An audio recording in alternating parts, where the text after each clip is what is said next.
سب سے پہلے تو میں شکریہ ادا کرنا چاہتی ہوں ہیومینٹی انٹرنیشنل کا اور قدسیہ کا، جنہوں نے اس پروگرام کا اہتمام کیا، اور یہ میں سمجھتی ہوں وقت کی بہت ہی ایک اہم ضرورت ہے. تھوڑا سا اونچا بولے اور اونچا بولیں، میں اونچا بولوں. اچھا، تو یہ وقت کی بڑی ہی ایک اہم ضرورت ہے کہ ہم یہ جو توہین مذہب کا قانون ہے اس کے اوپر بات کریں، اور یہ پاکستان میں جو موب لنچنگ ہو رہی ہے اور اس کا سلسلہ جو ہے، آپ جو ہے آپ مشال خان کا جو کیس ہے اس سے آپ دیکھ سکتے ہیں. اس سے پہلے سلمان تاثیر کو جو ہے توہین مذہب کے نام پہ جو ہے مار دیا گیا، اور یہ 2024 میں جب ہم آتے ہیں تو اس کی ایک لمبی فہرست جو ہے ہمیں دیکھنے کو ملتی ہے. سب سے پہلے تو یہ جو بلاسفیمی کا جو لفظ ہے اس پہ بات کرنا ہی ایک بہت ہی بڑا مسئلہ رہا. جب میں سوشل میڈیا پہ، چونکہ میں آواز اٹھاتی ہوں ہیومن رائٹس کے لیے، اور میرا تعلق فلم انڈسٹری سے رہا ہے، شوبز سے رہا ہے، تو اپنی پہچان کو میں نے ہمیشہ کوشش کی ہے کہ سوشل میڈیا کے اوپر میں کسی بھی ایسے مدعے کے اوپر بات اٹھا کے میں اس کا استعمال کر سکوں، اس پہچان کا جو معاشرے کے اندر انسانی حقوق سے تعلق رکھتا ہے. تو 2 سال سے ٹویٹر کے اوپر میں ہوں. جب عدم اعتماد ہوا عمران خان کے حوالے سے تو میں نے وہاں پہ بہت جو ہے اس حوالے سے ایکٹیو رہی. پھر میں نے دیکھا کہ یہ جو سلسلہ ہے توہین مذہب کا، یہ بہت زیادہ بڑھ گیا، اور مسئلہ یہ ہے کہ اس پہ لوگ کیوں بات نہیں کرتے. اس کی بنیادی وجہ یہ ہوتی ہے کہ جب آپ اس مدعے پہ بات کرتے ہیں تب بھی آپ توہین کے زمرے میں آپ کو لے آتے ہیں لوگ، کہ یہ ایک ایسا مطلب مشکل موضوع ہے اس پہ بات کرنا پاکستان میں خاص طور پہ رہتے ہوئے، کہ لوگ اس پہ بات نہیں کرنا چاہتے. تو پچھلے کچھ 5-6 ماہ پہلے ٹویٹر پر میں نے اس کے اوپر اس طریقے سے بات کرنا شروع کی، جب یہ کچھ واقعات ہوئے اور احمدیوں کے حوالے سے جو احمدیہ کمیونٹی ہے ان کو لے کے بہت زیادہ شدت آ چکی ہے پاکستان کے معاشرے میں. اور آئے دن ہم دیکھتے ہیں کہ ان کو بھی چونکہ اقلیتوں میں ہی شمار کیا جاتا ہے، تو گرجے اور مسجدیں تو ٹوٹتے ہوئے مندر دیکھتے ہی آئے ہیں، لیکن اب یہ ہو رہا ہے کہ جو 15% اقلیتیں پاکستان میں تھی بھی اب میرا خیال ہے 2-2.5% رہ چکی ہیں. اور احمدیوں کے ساتھ جو ہو رہا ہے ان کے وہ میں اس کی مذمت بھی کرتی ہوں، لیکن جب بھی آپ اس کمیونٹی جو اپریسڈ کمیونٹی ہے ان پہ بات کرتے ہیں تو آپ کو قادیانی کا لیبل دے دیا جاتا ہے، غدار وطن کا لیبل دے دیا جاتا ہے، یا آپ کو کافر قرار دے دیا جاتا ہے. حال یہ ہے کہ آپ انسانی جو ہے وہ بنیادوں پر بھی ان کی آواز نہیں اٹھا سکتے. تو میں اب آؤں گی اپنے اصل مدعے کی طرف. تو 2 منٹ دیجیے مجھے. تو یہ جو توہین مذہب کے نام پر موب لنچنگ کا سلسلہ ہے وہ سلمان تاثیر خان سے شروع ہوتا ہے، اور سلمان تاثیر سے پھر مشال خان سے شروع ہوتے ہوئے آج 2024 میں یہ اتنی شدت اختیار کر جاتا ہے کہ سرحد کے انجینئر کی گردن جو ہے وہ کاٹ دی جاتی ہے توہین صحابہ کے نام پر. ایبٹ آباد پنجاب کے ایک مسافر کو زندہ جلایا جاتا ہے. اس کے بعد بلوچستان کوئٹہ میں ایک پولیس اہلکار عبداللئی ان کو تھانے میں گولی مار دی جاتی ہے. اور اب ریسنٹلی کچھ دن پہلے ہی یہ جو ڈاکٹر شاہنواز جو ہیں ان کو بھی جلا دیا جاتا ہے زندہ، جن کا تعلق سندھ سے تھا. تو اس طریقے سے جو ہے یہ تمام واقعات ثابت کرتے ہیں کہ پاکستان، سارا پاکستان مذہبی شدت پسندی کا گڑھ بن چکا ہے. آج کی نشست بھی اسی سلسلے کی کڑی ہے. آج ہم آپ کو چند کرداروں سے متعارف کروائیں گے جن کا 2020 سے لے کر اب تک بہت بڑا کردار ہے اس مذہبی انتہا پسندی کو ہوا دینے میں، جس میں سر فہرست راؤ عبد الرحیم کا نام آتا ہے جو پیشے سے ایک وکیل ہیں، اور اس وقت ان کی پہچان جو تھی وہ ان کو ملی جب انہوں نے رمشا مسیح نامی 12 سالہ بچی کو توہین مذہب کے مقدمے میں پھنسایا، اور اس لیے اس سزائے موت کی اپیل کرتے ہوئے عدالت کو دھمکی بھی دی کہ اگر عدالت نے اپنا کام نہ کیا تو کوئی اللہ کا بندہ یہ کام کر دے گا۔ اس میں دوسرا نام حسن معاویہ کا ہے جو طاہر اشرفی کا چھوٹا بھائی ہے۔ یہ وہی شخص ہے جس نے جسٹس مبارک ثانی کیس میں نمایاں کردار ادا کیا تھا اور اس کیس میں مدعی ہے۔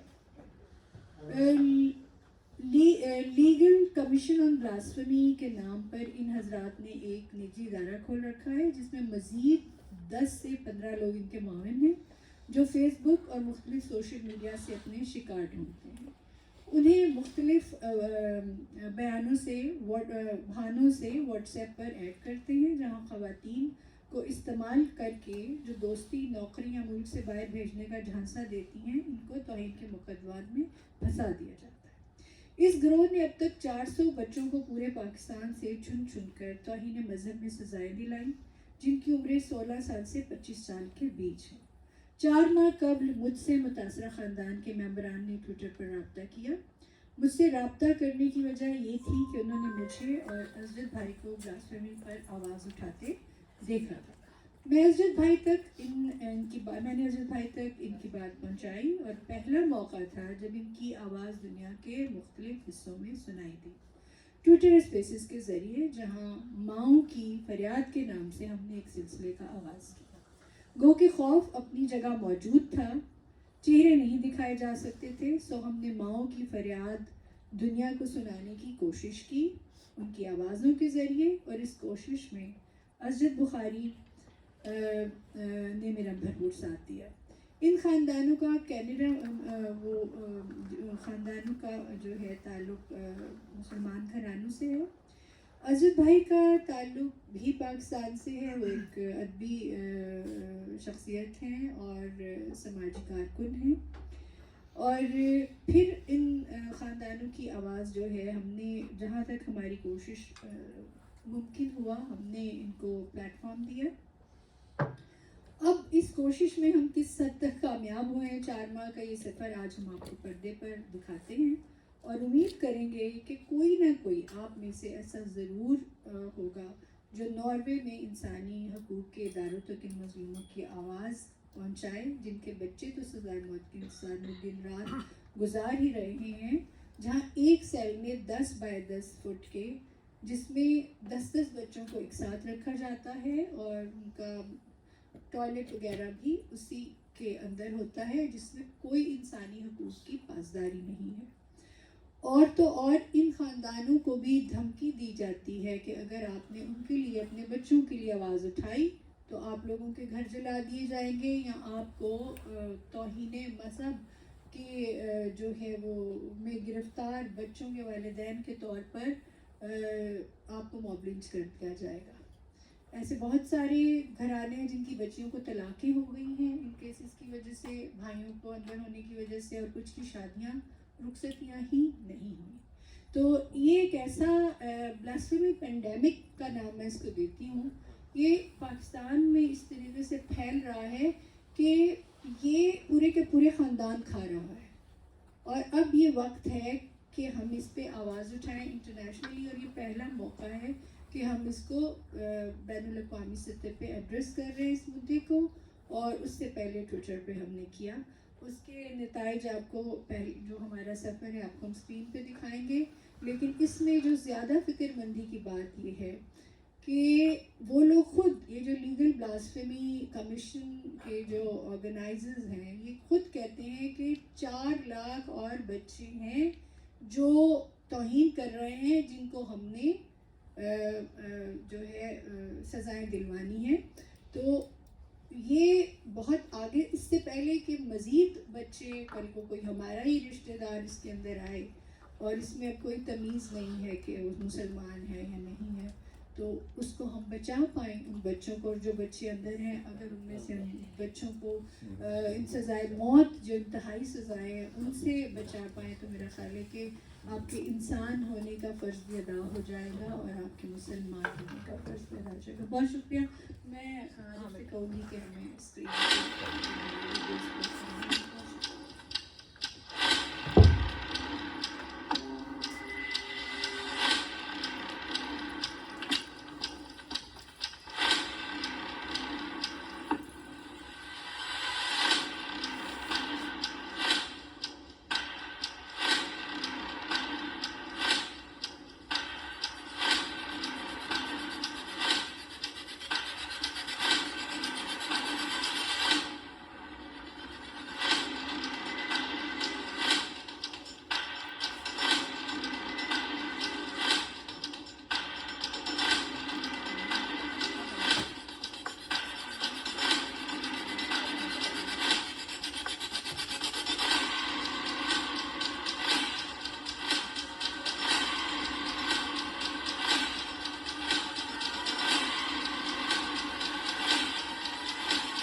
پاکستان میں مذہبی انتہا پسندی کو لے کر جو معروضی حالات بنے ہوئے ہیں اس پر سول سوسائٹی اور اہل دانش پاکستان میں ہو یا پاکستان سے باہر ہو، جن کو پاکستان کے لوگوں کا درد ہے وہ اس پہ اپنی بات کرتے رہتے ہیں اور یہ بہت ضروری ہے. اور خاص طور پہ جس طریقے سے مذہب کو ایک ہتھیار کے طور پر توہین مذہب کے قوانین کے ذریعے استعمال کیا جا رہا ہے وہ بہت خطرناک ہے.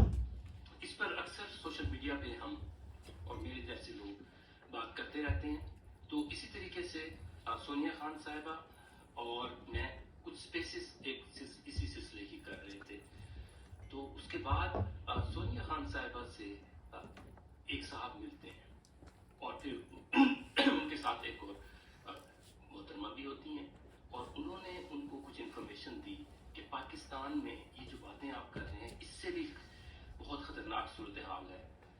400 سے زیادہ بچے یعنی کہ نوجوان 16 سال سے 25-26 سال کی ایج کے وہ اس وقت جیلوں میں ہیں اور انتہائی تشدد کے بعد جیلوں میں پہنچا دیا گیا ہے اور ان پہ سزائے موت کی یوں سمجھیں موت کی کوٹری میں پہنچا دیا گیا. تو جب ہم نے یہ بات سنی تو پہلے تو ہمیں یقین نہیں آیا کہ اتنی بڑی تعداد میں اور کسی کو پتہ بھی نہیں. بہرحال انہوں نے ڈاکومنٹس دیے وہ دیکھے تو ہم کتنے دن تو شاپ میں رہے. اس کے بعد ہم نے کہا اس انفارمیشن کا کیا کیا جائے, یہ تو لوگوں کو پتہ ہونا چاہیے. ہمارے اتنے ریسورس نہیں ہیں, ہماری فالوئنگ اتنی بڑی نہیں ہے, تو میڈیا کے ذریعے بات کی جائے. تو پھر ہم نے اور دوستوں کو شامل کیا اور دوستوں نے بہت تعاون کیا, ان کو بھی بڑی اسی پہ تشویش ہوئی اور اس کے بعد ڈیسائیڈ ہوا کہ اس کو میڈیا کے ذریعے تو مختلف میڈیا کے ذریعے یہ چیزیں سامنے آنا شروع ہوئیں. اور پھر ہم نے دیکھا کہ فیکٹس فوکس نے احمد نورانی صاحب نے اس پہ بڑی ہی مزید تحقیق کر کے ایک بہت ہی جامع قسم کی رپورٹ بنائی اور اب ان کی دوسری رپورٹ بھی اس پہ آ چکی ہے. وہ اس سے بھی ہے کہ ان میں سے 5 قیدی جو ہیں وہ انڈر کسٹڈی وہ فوت ہو چکے ہیں تشدد کے ذریعے, جس میں ایک بچی بھی شامل ہے. تو یہ وہ چیزیں تھیں جنہوں نے ہمیں حیران کر دیا. اور پھر اس کے بعد ہم نے ایک سلسلہ چلایا سپیسز کا ٹویٹر پہ, ماؤں کی فریاد کے نام سے. ان خاندانوں کی کہانیاں ہم نے شیئر کی اور مسلسل ابھی بھی ہم کر رہے ہیں اور لوگ بھی اس میں شامل ہو گئے ہیں. اور اب صورتحال یہ ہے کہ کچھ اویئرنیس اس میں ہوئی, پھر میڈیا کے اور آؤٹ لیٹس بھی سامنے آئی اور اس دوران یہ جو خاندان ہے ان کا بڑا کردار ہے کہ شروع میں تو یہ گھبرائے ہوئے تھے لیکن پھر یہ آرگنائز ہوئے, انہوں نے ڈاکومنٹس اکٹھے کیے اور آرگنائز ہو کے ایک دوسرے کا سہارا بنے. اور اب انہوں نے بہت بڑا ایک قدم اٹھایا کہ جو پنجاب پولیس کی اسپیشل برانچ کی جو رپورٹ آئی تھی اس سال کے اوائل میں، جس میں اس بلاشفمی بزنس کا جو گروپ جو چلا رہے ہیں، جو صاحب راؤ رحیم اور اس کے ساتھی، جو اس سارے گھنونے جرم کے سب سے بڑے کردار ہیں، ان کے خلاف اور اس پہ انہوں نے ہائی کورٹ میں ایک پٹیشن لے کے گئے ہیں کہ اس پہ کمیشن بنایا جائے. آپ کو آئیڈینٹیکل ایک چیز نظر آ رہی ہے، ایک ہی طرح کی FIR ہے، اور یہی 5-7 لوگ ہیں جو ان کو ہی نظر آ رہے ہیں پاکستان میں، جو 90% سے زیادہ مسلمان ہیں، اور وہیں توہین ہو رہی ہے. ایسا ہرگز نہیں ہے. انہوں نے کاروبار بنایا ہوا ہے اور اپنے ساتھ کچھ سرکاری اہلکار FIA کے بھی ملائے ہوئے ہیں. تو آپ دوست اس پہ بات کر رہے ہیں، بہت شکریہ. بہت خوشی ہو رہی ہے کہ ناروے میں بھی اس پہ بات ہو رہی ہے. ہم پاکستانی جہاں بھی ہیں ہمیں اس پہ بات کرنی چاہیے، اور اپنی حکومت پہ اور دوسری حکومتوں پہ بھی کو بھی بتلانا چاہیے کہ یہ ظلم ہو رہا ہے پاکستان میں، اور اس کو روکا جائے. پاکستان میں پہلے ہی اقلیتیں اور اسی طریقے سے مذہب کے نام کو لے کر بہت زیادہ ظلم ہو رہا ہے، لیکن یہ اس کا نیکسٹ لیول ہے. اور اس کے بعد آپ دیکھیں کہ حالات اس سے پہلے کے ہاتھ سے نکل جائے.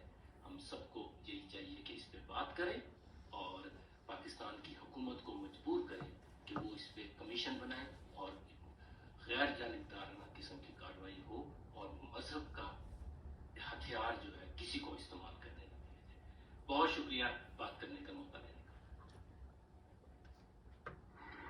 السلام علیکم. امید ہے آپ سب لوگ خیریت سے ہوں گے. مجھے سونیا خان خٹک صاحبہ نے اس سیمینار کے بارے میں بتایا، اس موضوع کے بارے میں بتایا، تو میں آپ سے ایک مختصر سی ہی بات کروں گی. زیادہ تفصیلی بات نہیں ہو پائے گی، ظاہر ہے ٹائم کنسٹرینٹ ہوتی ہے. یہ موضوع جتنا بڑا ہے اس پہ تو میرا خیال ہے کہ بہت کچھ کہا جا سکتا ہے، لیکن میں اپنی طرف سے یہ بات کروں گی کہ پاکستان میں ایک خاص طریقہ کار کے تحت جو ہے بلاسفیمی کے مسئلے کو اچھالا بھی جا رہا ہے، بلاسفیمی کو یوز کیا جا رہا ہے، جبکہ بلاسفیمی کی کوئی گنجائش، یعنی اس اقدام کی کہ کسی پہ الزام لگا کے اس کی جان لے لی جائے، اس کی کوئی گنجائش نہ ہمارے دین میں ہے نہ ہمارے معاشرے میں ہے. ہم نے یہ بھی دیکھا کہ گزشتہ دنوں سندھ میں ایک واقعہ پیش آیا ڈاکٹر شاہنواز کے حوالے سے، کہ جس طرح ان پہ الزام لگا اس کے بعد ان کو پابند سلاسل کیا گیا، اور پھر ایک پولیس والے نے ان کا قتل کیا. یہ تمام واقعات وقتاً فوقتاً پورے پاکستان میں کہیں نہ کہیں ہوتے رہتے ہیں، لیکن جس طرح صوبہ سندھ کے لوگوں نے اس پر آواز اٹھائی ہے، میرا خیال ہے یہ خوش آئند بات ہے. دوسری جانب ہم یہ دیکھ رہے ہیں کہ کچھ 400 افراد کی ایک فہرست ہے کہ جن پر یہ الزامات لگائے جا رہے ہیں. ہمارا جو قانون ہے بلاسفیمی کا، جو کہ اب انتہائی جس کو کہنا چاہیے کہ اس نے عجیب و غریب شکل اختیار کر لی ہے، وہ خود بذات خود ایک بہت بڑا ہتھیار بن چکا ہے. ریاست کی جانب سے بھی معاشرے کی جانب سے بھی میرا خیال ہے کہ اس تمام عمل کی روک تھام ضروری ہے. پورے انسانی معاشرے کو، پاکستانی معاشرے کو سامنے آنے کی ضرورت ہے، اس طرح سے کہ ہم ان تمام عوامل کی بیخ کنی کریں، روک تھام کریں، ان کے خلاف کوئی آواز اٹھائیں. آرٹیکلز چھپنے چاہیے، ٹی وی پروگرامز آنے چاہیے، لیکن یہ معاملہ ہی اتنا نزاکت اختیار کر چکا ہے کہ کوئی بھی بات کرنے سے پہلے 100 دفعہ سوچتا ہے. کیونکہ جس طرح ہمارے ملک میں شدت پسند تنظیمیں سامنے آئی ہیں اور انہوں نے جس طرح کا طرز عمل اختیار کیا ہے، وہ خوف پھیلانے کا باعث بنا ہے وہ رویہ. اور اسی خوف کے تحت ہم یہ دیکھتے ہیں کہ عام لوگ تمام معاملات سے اپنے آپ کو یا تو دور رکھتے ہیں یا بالکل بات نہیں کرنا چاہتے.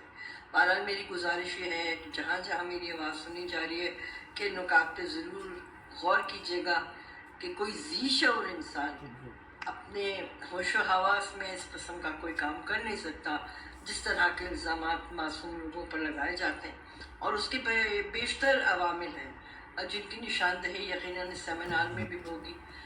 جاتے جاتے بس میں آپ سے ایک یہ بات کروں گی کہ جب کسی انسان کو کسی دوسرے انسان کو زندہ رکھنے کی یا زندگی دینے کی طاقت نہیں ہے، تو پھر اس کی جان لینے کا بھی اسے کوئی حق نہیں ہے.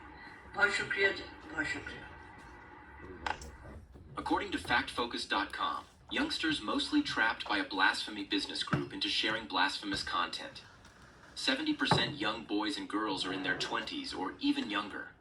100% victims belong poor or lower middle class families. 99.99% are Muslims. 80% cases registered in 2022 onward. Victims include software engineers, civil, electrical, mechanical, and chemical engineers, master's and bachelor degree holders. Special Branch has reported about Blasphemy Business Group, but no action was ever taken. There are 57 Muslim countries in the world. Pakistan is the only Muslim country prosecuting hundreds of its youngsters under blasphemy charges mostly punishable by death. Zamzam is one of their victims. This is the story of a 25 years old boy, Zamzam Qadri. When he was 5 years old, he got hit by a ball on his right eye while playing, which affected his right eye, so his parents took him for treatment and continued it. In 2013, when he started his 11th grade education, he had to leave his studies due to the pressure on eye while studying. In 2016, the lens of right eye teared, due to which he lost complete eyesight through his right eye. His family's financial condition was very bad, so he continued working as a laborer in mold dye and technology factory. On 29th August 2021, he was coming back from work on motorcycle when he had an accident, got so many injuries, especially on legs and in hustle, he lost his mobile phone, which had WhatsApp. Later, they had only one mobile phone at their home, which was a button mobile phone, without internet and without WhatsApp. On 4th November 2021, he was working in a workshop when he hit the iron with full strength to mold it. Some iron pieces hit and got into his left eye, due to which he lost his sight of left eye also. After that, doctors claimed that it can get better with treatment, and treatment was continued. In May 2022, FIA arrested him along with LCBP group members and made allegations of blasphemy. They tortured him especially on his eyes with cruelty, and now the hope of regaining his eyesight is also lost.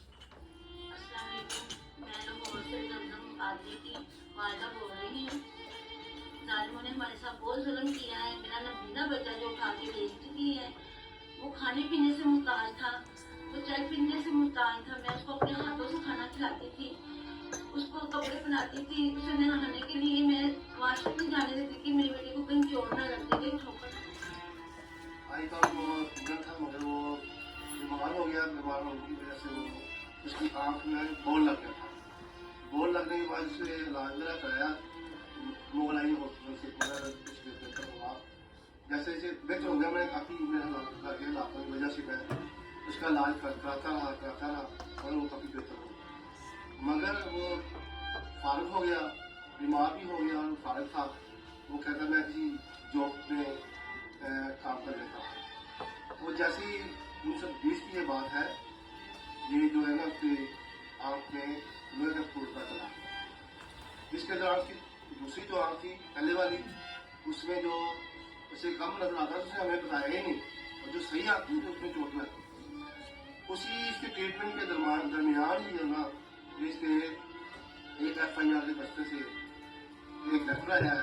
تو وہ جناب لکھا ہوتا کہ یہ کوئی minute سالت یہ ہے بچے نے آپ نے, تو اس لیے یہ ڈاکٹر ہے.